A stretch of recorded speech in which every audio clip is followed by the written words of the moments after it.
Hey, to update software of JBL Go 4, all you have to do is just to be connected to the Wi-Fi or mobile data, and next on your smartphone you will have to open the JBL portable application.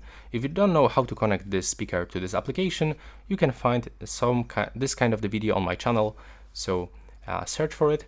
And now when you open it, as you can see right here at the tab, we can find information about the software update, so we can click here.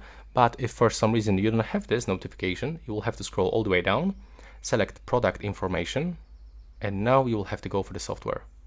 So click right here on the software. Right here we can find the new software version and some kind of the information that it actually enhance the performance. So click on the update button, and now we can find estimated time remaining. For some reason it's not visible, but we have to just wait until this transferring hit 100%, and after this we just have to follow on-screen instructions. Probably we'll have to just turn off the speaker and turn it on back. So that's all for this video. Right now, please subscribe to my channel.